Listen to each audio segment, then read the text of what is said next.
प्रशांत मालक परिचारक वसंतराव काळे शुगरचे चेअरमन कल्याणराव काळे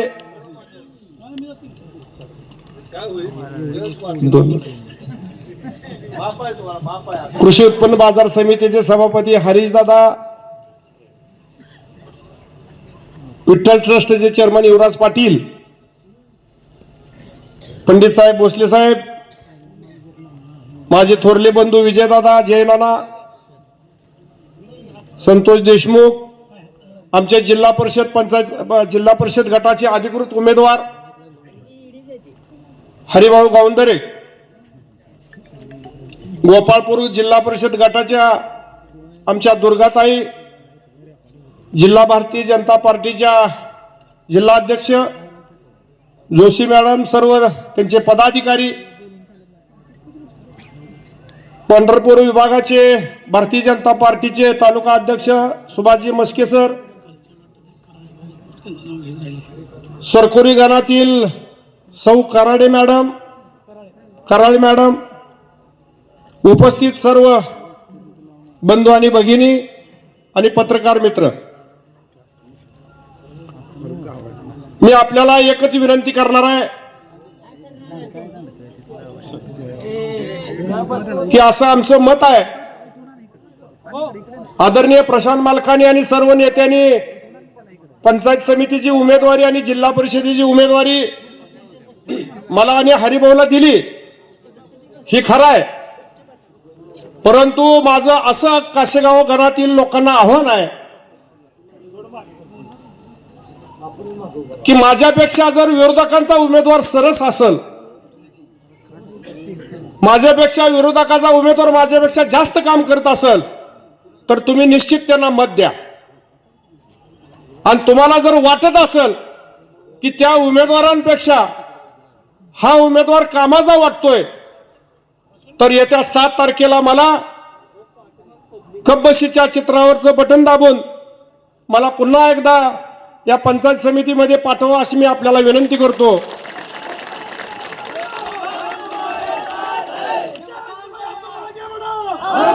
माझं एकच मत आहे की आपल्या दारामध्ये जे जे उमेदवार येतील त्यांना आपण एकच विचारा की मागच्या 5, 10, 15, 20 वर्षामध्ये आपण काय काम केलंय आणि हे काम जर त्यांनी केलं असेल तर निश्चित आपण सगळे मिळून त्यांच्या पाठीमागे जाऊया. तुम्हाला माहित आहे कालच्या अतिवृष्टीच्या काळामध्ये आपल्या मागे इतका पाऊस, जवळजवळ 5 महिने पाऊस होता.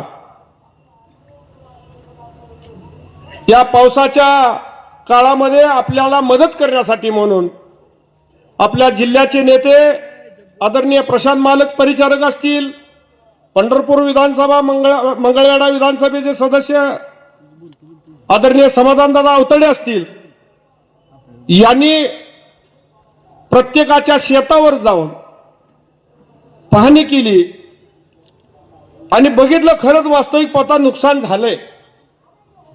भविष्यामध्ये फळ येईल अशी कुणाला गॅरंटी नव्हती असं सगळ्यांनाच वाटत होतं. दुर्दैवानं पाऊस 5 महिने जरी असला तरी अतिवृष्टीला 65 मिलीमीटर पाऊस लागतो. परंतु नुकसान भरपाई जर मिळायची असेल तर 65 मिलीमीटर एका दिवसात जर पाऊस झाला तर आपल्याला नुकसान भरपाई मिळते आणि तसं कुठेही दिसत नव्हतं. 55-60 मिलीमीटर पर्यंत पाऊस एका दिवसात होत होता, पण 5 मिलीमीटर कमी पडत होता. तरी बागा फळावर नसताना अशी अवस्था होती. तरी सुद्धा हे आपल्या दोन्ही आमदारांनी अधिकाऱ्यांना कुठल्या कक्षेत बसतंय, कशी माझ्या शेतकऱ्याला मदत करता येईल ही भूमिका घेतली. आणि दुर्दैवानं आपल्या काशेगाव आणि खर्डी गणातलं मिलीमीटर बंद होतं, पावसाचं जी मोजमापन आहे ते बंद होतं. मग मालकाने आणि दादाने विचारलं ह्याला पर्याय काय अधिकाऱ्यांना. त्यांनी सांगितलं शेजारी कुठं पाऊस जास्त झाला असला तर आपल्याला तिथलं धरता येतं. पंढरपुरामध्ये एका दिवसामध्ये 80 मिलीमीटर पाऊस झालेला होता. मग ती निकषामध्ये बसवून कासेगाव असेल, खर्डी असेल, कारण पुळूज भागामध्ये, चळे भागामध्ये अतिवृष्टी झालेली होती. पण आपल्याला पंढरपूरच्या या त्यांच्या कक्षेत बसवून आपल्याला कालच्या अतिवृष्टीचे जे पैसे आले त्यामध्ये त्यांचा बहुमोलाचा वाटा आहे. त्याबद्दल एकदा सगळ्या गावकऱ्यांनी मिळून त्याचं टाळ्या वाजवून स्वागत केलं पाहिजे. मला वाटतं सगळ्यांना पैसे मिळालेत का? की एकूण मालक पंढरपूर तालुक्यासाठी 100 कोटी रुपये आले आणि त्यामध्ये एकट्या कासेगावमध्ये 10.5 कोटी रुपये आले. बरोबर आहे का? वाढप्या आपला असावा लागतो. एक आपली ग्रामीण भागातली म्हण आहे की वाढप्या आपला असला की वाडाला ढळतं वाढतो. एवढ्यावर थांबले नाहीत तर आम्ही सगळेजण मिळून कलेक्टरला निवेदन दिलं, पालकमंत्र्यांना निवेदन दिलं आणि ह्या पैसे मिळण्यामागं जसा ह्या दोन्ही आमदारांचा हात आहे तसाच आदरणीय जयाभाऊ गोरे यांचाही तितकाच हात आहे. त्यांनी आम्हाला शब्द वचन दिलं की यामध्ये 100% द्राक्षाच्या बागा आम्ही बसवणार आणि द्राक्ष बागायतदार, डाळिंब बागायतदारांना ह्यातनं आम्ही नुकसान भरपाईचे पैसे देणार. नुकसान झालं सिनेच्या कडेला आणि पैसे मिळाले पुष्पा नदीच्या कडेला. कशासाठी मिळालं? तर ही आपली माणसं होती म्हणून. आपण बघितलं काशेगाव पासून कुर्टी चौकापर्यंत रस्त्याची दूर अवस्था. काही लोकांना पत्रकारांनी विचारलं होतं की तुम्ही विरोधकात आहे, तुमचं विजन काय? आंदोलन करणार का सरकार विरोधात? विरोधक म्हणून तुमचं काम आहे. त्यांनी एका मिनिटात सांगितलं आंदोलन करून काय मिळालंय आतापर्यंत कोणाला? काम करण्याची प्रवृत्ती नसल्यामुळे हे शब्द येतात. आम्ही सत्तेत असताना सुद्धा ह्या रस्त्यासाठी आंदोलन केलं आणि आमच्यासारखा छोटा कार्यकर्ता रस्त्यावर बसलाय म्हणल्यानंतर 2-2 आमदार येऊन रस्त्यावर आमच्यासाठी बसले आणि आंदोलन केल्यापासून 3ऱ्या महिन्यात हा रस्ता पूर्ण झाला.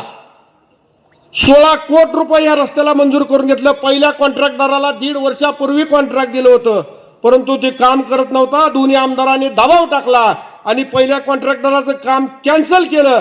नवीन कॉन्ट्रॅक्टदाराला ते काम दिलं आणि त्यांनी आज काम केलंय. मला सांगा की जे लोक आंदोलन आम्ही केलं त्या टायमाला हसत होती, रस्ता रोको करून कुठं काय रस्ता होत होता का, असतो का? आज पोटातलं पाणी सुद्धा हलत नाही या रस्त्यासाठी आणि त्या रस्त्यावर बसल्यामुळं आमच्या 12 लाख लोकांवर गुन्हे दाखल झालेत. आमचा काय एकट्याचा स्वार्थ होता का त्यात? आम्ही तुमच्यासाठी केले. हे गुन्हे दाखल असे किती होऊ द्या, तुमच्यासाठी आमची तयारी आहे करून घ्यायची. आणि आता अजून एक सिमेंट कॉन्क्रीटचा रस्ता कासेगाव ग्रामपंचायतीपासून तावशीपर्यंत जवळजवळ 7.25 कोटी रुपये त्या रस्त्याला त्या आंदोलन केल्यावरच मिळालेत ते. आणि कासेगाव ते अनवली यासाठी आता आदरणीय मालकाने आणि समाधानदादांनी नवीन प्रस्ताव तयार केलाय की त्यासाठी 10 कोटी रुपये अजून मागितलेत. हे रस्ता रोको केलेल्याचं, आंदोलन केलेल्याचं ही फळ आहे. आम्ही फक्त आदरणीय महोदयांना आमची एकच नेहमी मागणी असती की आम्हाला तुम्ही पैसे देऊ नका, आमचं एखादं काम कमी झालं तर चालेल पण आम्हाला रस्ता, पाणी आणि लाईट ह्या 3 गोष्टीची आवश्यकता आहे. मालक, मी आज उमेदवार जरी असले तरी मी तुमच्याकडे एक मागणी करतो.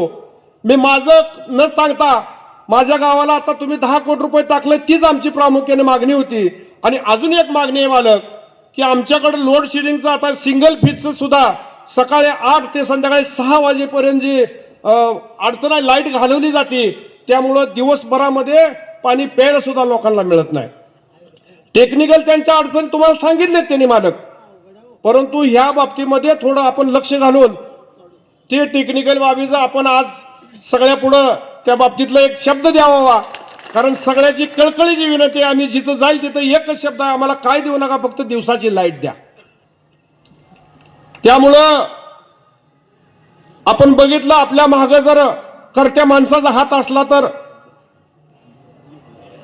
अलीकडच्या काळामध्ये मालक द्राक्षाच्या बागा जाळण्याचं प्रमाण खूप झाले. डुप्लिकेट औषधं आल्यामुळं आता एक आमच्या शहाजी टुईपुडे नावाची मागच्या 4-5 दिवसाखाली 5-7 एकराचा फड एक औषध फवारणी केल्यामुळं ते जळालं आहे आणि गरिबीतनं कष्ट करून त्या माणसाने ती फळ आणलेला होता आणि त्याला मात्र आपण न्याय देण्याचं काम आपण सगळेजण मिळून करूया. या आधीच्या काळात तुम्ही सुद्धा आम्हाला हे न्याय देण्याचं काम केलंय. या आधी बाग जळल्यानंतर 10.5 कोटी रुपये तुम्ही आम्हाला मिळवून दिले होते. बरोबर आहे का सगळ्यांना? मालक तुम्ही आम्हाला सांगितलं, आम्ही महाळुंगमध्ये आंदोलन केलं. 9,96,00,000 रुपये बेदाना जळलेल्या ठिकाणी तुमच्यामुळे आमच्या शेतकऱ्यांना मिळालं. त्याबद्दल मी सगळं द्राक्ष बागायतदारांच्या वतीनं पहिल्यांदा तुमचा आभार मानतो. या ठिकाणी म्हणूनच सांगतोय, मालकाने माझं मत होतं की मी पंचायत समितीला थांबावं, पण मालकाने सांगितलं मी तुमचं काम बघितलंय, तुम्हालाच भैया उभा राहावं लागतंय. मी तर म्हणत होतो कुठल्या तरी नवीन कुणाला तरी संधी द्यावी, परंतु मालकाने सांगितलं नाही भैया ती तुलाच उभा राहावं लागतंय. मग मालकाने मला शब्द टाकल्यामुळं मी उभा राहिलोय. तरी पण माझी सगळ्या पुढे एक विनंती आहे, माझं जर चांगलं काम असेल तर मला निश्चित तुम्ही मत द्यावं. माझ्यापेक्षा चांगला कोण काम करणारा असेल त्याला द्यावं. आणि जर मला तुम्हाला खरंच वाटलं मी कामाचा आणि कळकळीचा हरिभाऊ आणि मी येत्या 7 तारखेला 1 नंबरच्या ह्याच्यावर कमळाच्या पुढचं बटन दाबून हरिभाऊ गावंदर यांना झेडपी मध्ये पाठवावं आणि मला पंचायत समितीच्या खाली गणामध्ये 4 नंबरला माझी खून आहे कब्बशी, या कब्बशीच्या चित्रावर बटन दाबून मला तुम्ही पंचायत समितीमध्ये पाठवावं आणि आपल्या कामाची संधी द्यावी अशी विनंती करतो आणि मी थांबतो. जय हिंद, जय महाराष्ट्र.